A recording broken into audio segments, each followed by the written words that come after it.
And hello and welcome to the episode 36 of the Tom Retro Chronicle.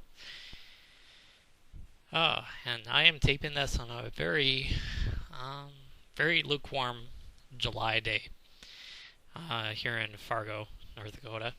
Um, yeah, so it's supposed to be in the 70s, low 70s today. Hopefully it's supposed to get a little bit warmer. This summer hasn't been the most warmest summer on record, but kind of wet too. But that's beside the point of what I kind of like to talk about today. Like to talk about the All-Star game that's coming up tonight on Fox. I believe that will start around 7 o'clock, around my time, depending on where you are at. It might be 6 o'clock, maybe, but you'll have to check your local listings, of course. And the All-Star game is going to be played in Minneapolis, St. Paul, Minnesota, at the Minnesota Twins home stadium, Target Field. I believe it'll be the first time that the All-Star game will be played in Minnesota, at least in a open air ballpark. I'll have to check what year Metropolitan Stadium had an All-Star game, but certainly it's been a long time since the Twins actually hosted a All-Star game in their own home stadium. So it should be a pretty interesting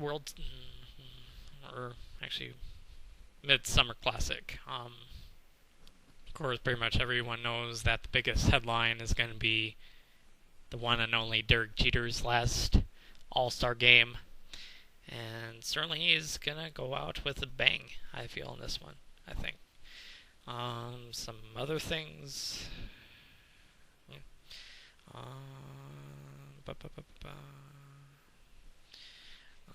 Taking a look at some of the starting lineups for the National League and the American League. Batting first and playing center field will be Andrew McCutchen, who plays for the Pirates. Batting second is Yasiel Puig from the LA Dodgers, playing right field.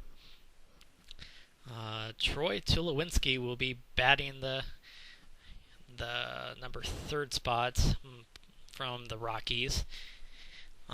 He plays shortstop. Batting at the cleanup spot is Paul Goldschmidt from the Diamondbacks, who was playing first base. Giancarlo Stanton, who had a pretty remarkable home run derby last night. I wasn't able to watch the home run derby myself, but apparently the home run that was originally supposed to be 400 something feet was probably had to be at least 500, maybe, I don't know, but certainly more than 400 feet. Let's see, and he's doing the designated hitter. Aramis Ramirez, playing for the Brewers, is batting after Stanton, and he plays third base. Chase Utley from the Phillies will be doing second base, and Jonathan Lucroy from the Brewers will be catching, and Carlos Gomez, also from the Brewers, will be playing left field. And now the starting lineup for the American League. Derek Jeter will be batting first, of course. Pretty much that had to be expected, of course, but and then he's playing shortstop, and everyone knows he plays for the Yankees. Mike Trout from the Angels will be batting second and playing left field. Robinson Cano, the former Yankee, who's now playing for the Seattle Mariners, will be batting third and playing at second base. Miguel Cabrera from the Detroit Tigers will be batting the cleanup spot at 4, who also plays at first base. Jose Bautista, making another All-Star Game appearance, will be playing in right field, and he plays for the Blue Jays. Nelson Cruz will be doing the designated hitter, and he plays for the Baltimore Orioles, and as well as Andrew Jones, who is doing the center field duties. And see, Josh Donaldson will be the starting third baseman from the Oakland Athletics, and I believe that is Scott Perez from the Kansas City Royals will be doing the catching. And in terms of Salvador Perez, excuse me. My apologies, folks. Okay.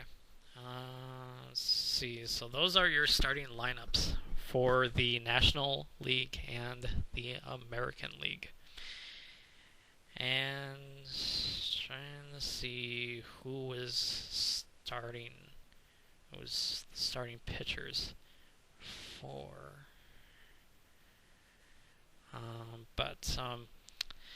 In case you missed the home run derby last night, Yohannes Cespedes from the Athletics, I believe, won the home run derby. So that was definitely pretty cool.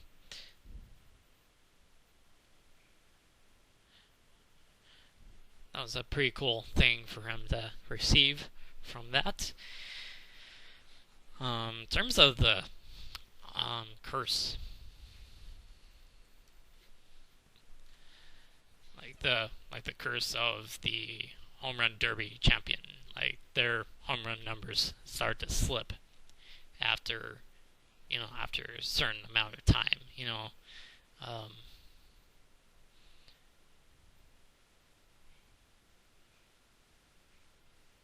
it's just, I don't believe necessarily in curses, but you never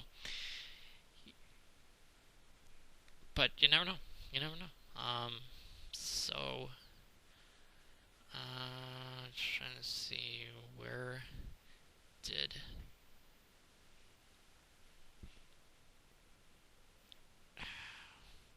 they even freaking play this thing at?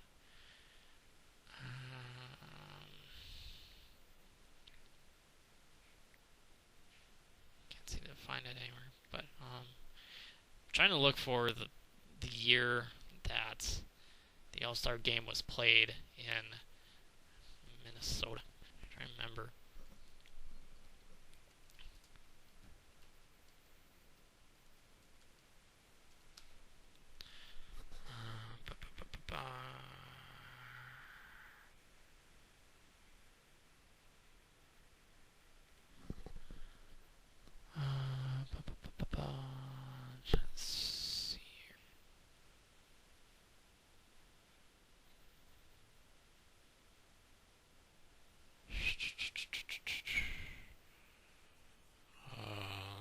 Let's just get back to that.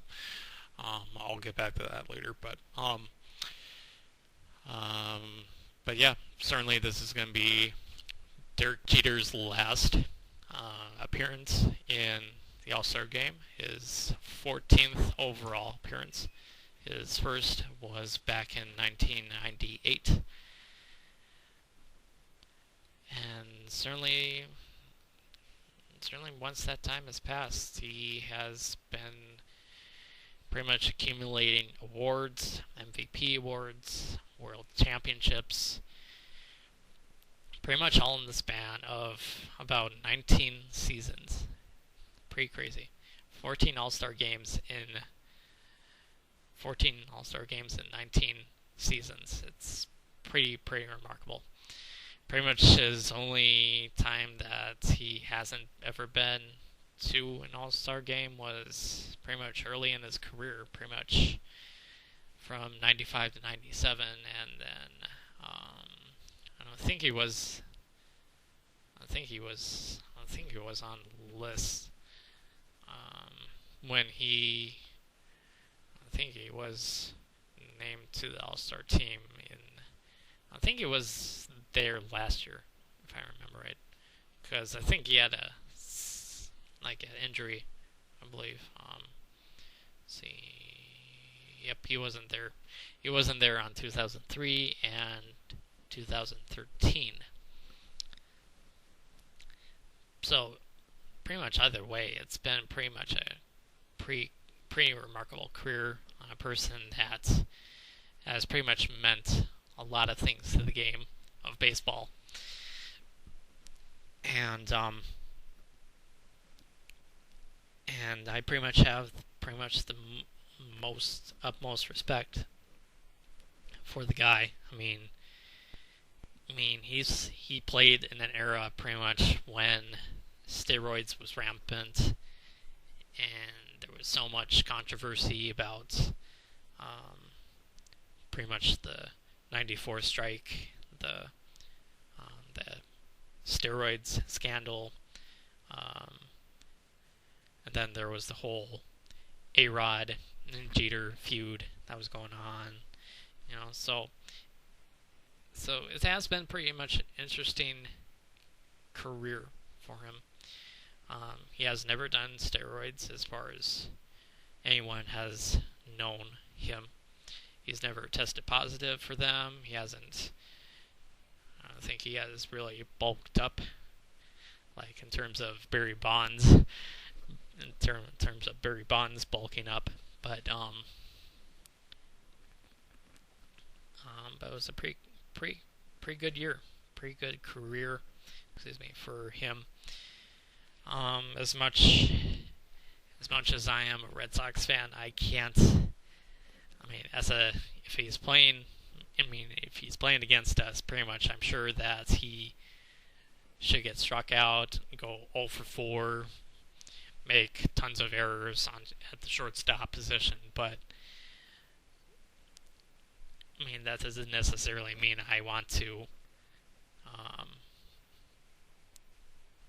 essentially hate him.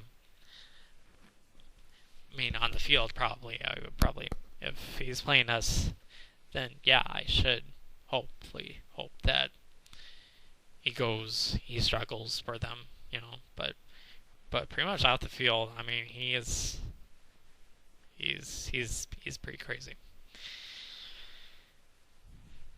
I just can't really find any reason to hate the guy. He's one of the best ever that has ever played. Certainly ever played the game. He's certainly been one of the pretty much best players of his generation. Probably one of the greatest players of his generation. One of the best all time. Certainly probably one of the greatest Yankees of all time. Goodness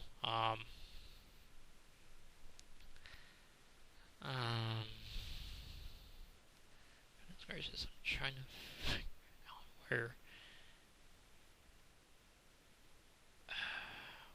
did the All-Star game get played at?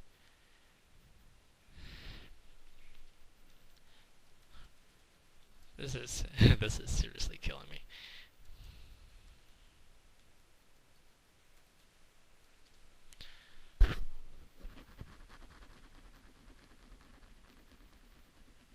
Oh, okay, it was held in 1965. Okay, interesting.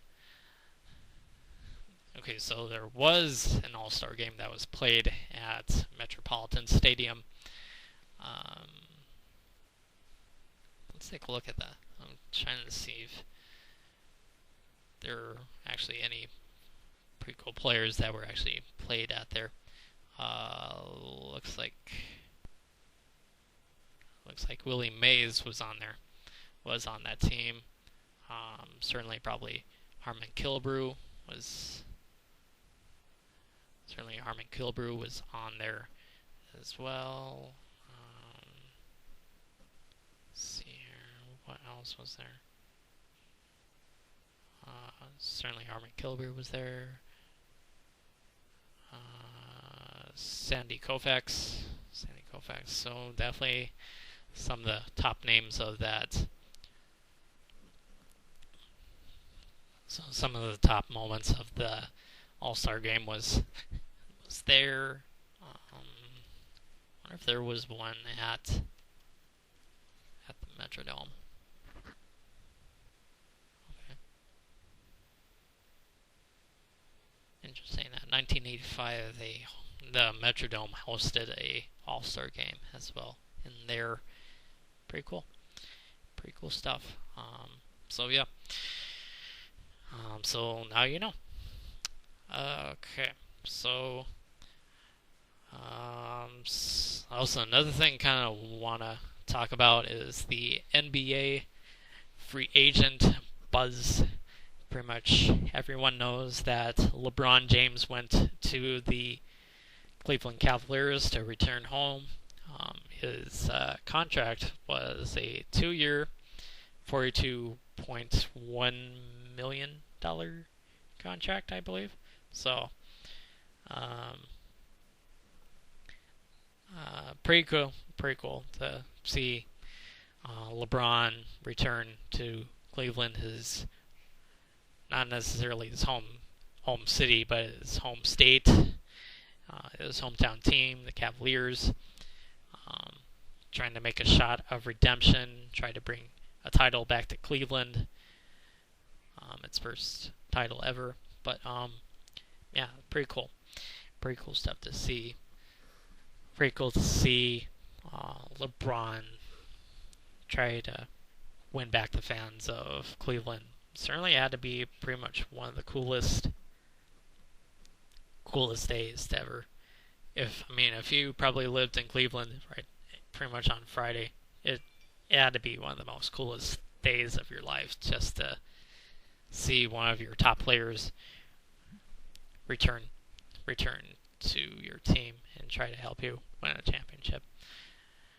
And of course, the Miami Heat fans, classy as ever, pretty much did a Cleveland Cavalier and burned jerseys, tried to return jerseys to, I believe it was semi-professional baseball teams for season tickets. Like, you trade your LeBron James Heat jersey and you get a season ticket.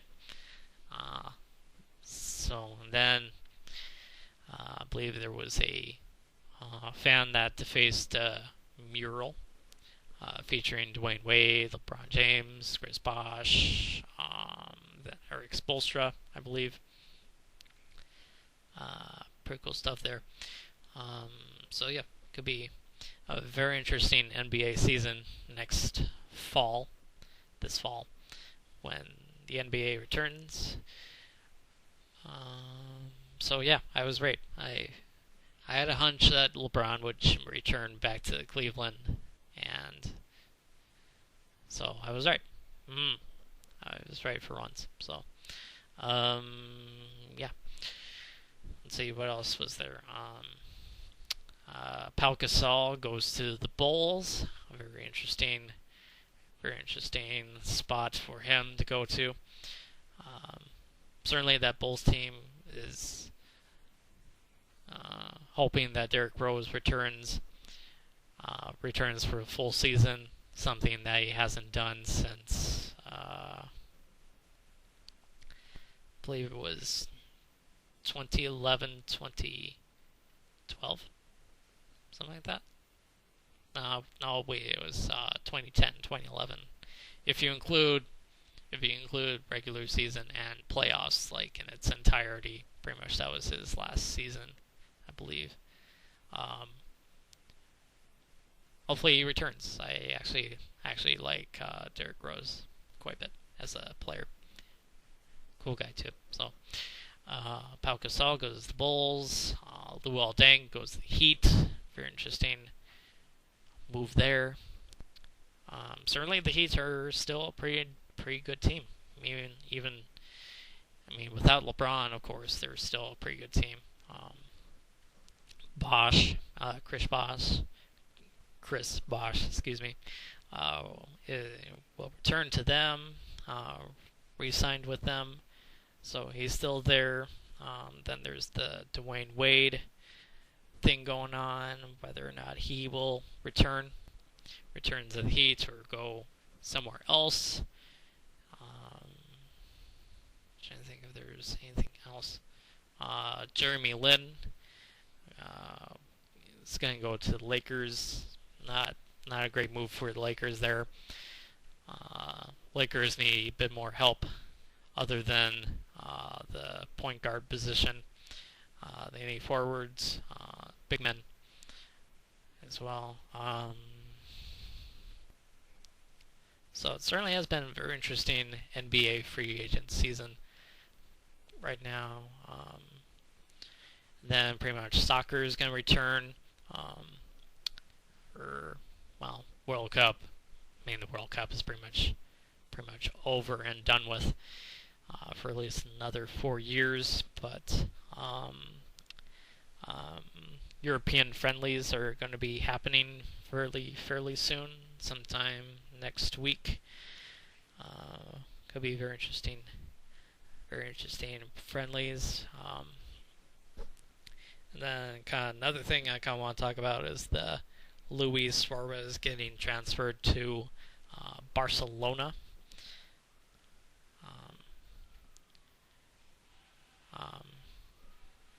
I mean, don't get me wrong. I like the guy. I mean, he's a pretty good player, but he needs help. And if going to Barcelona will help ease the transition to him. I mean, why not? Why not go for it? So, let's see. Looking at the friendlies for Liverpool this season, looks like they have a friendly tomorrow against Brøndby, and then they have another one against Preston. Assuming that would be North End on the 19th of July. Then AS Roma on the 24th. Olympiacos, hopefully I pronounced that right, will be on the 27th. And then I'm friendly against Manchester City on the 30th. I believe that would be probably somewhere in the United States, because these times are in British Standard Time, I believe. So I'll have to look at that up as well. Then another friendly in August against Milan, and then their last friendly will be against Dortmund on the 10th of August, and then they will start their English Premier League season against Southampton. And yeah, pretty interesting stuff there. And doesn't look like they have anything for UEFA Champions League, their matches for that yet, so we'll have to check back with that a little bit later on in the summer. But some of the transfers that Brendan Rodgers has brought in, Camry, should be very interesting. Very interesting stuff's there. So,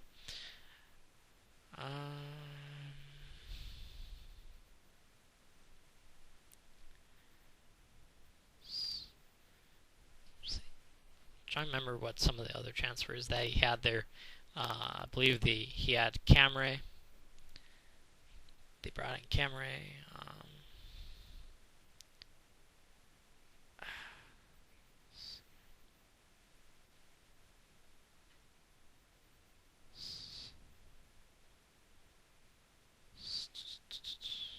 I can't think of anything.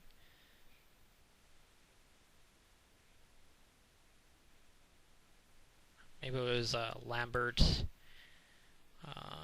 Ricky Lambert, and Lazar Markovic.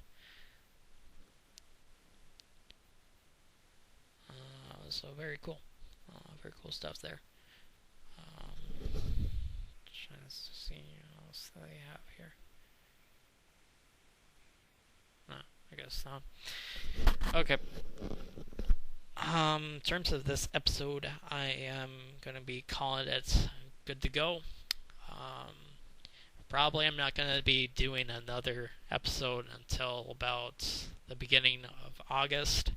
I'm going to take a little bit of a recess, pretty much calling season 2 of the Tom Retro Chronicle to an end. Kind of a short and abrupt season, but hopefully I will try to do a bit more episodes next season, quite a bit more. So hopefully sometime around August you'll be seeing more episodes uploaded. So hopefully you all will enjoy the rest of your July, and I will see you sometime around August. Later. And thanks for listening, by the way. I appreciate you guys listening to my podcast. If you like it, feel free to leave a like, and if you want to comment on it, feel free to comment. If you comment that I suck, then go ahead. If you think that I rock, go ahead anyway. So, anyway, see you in August.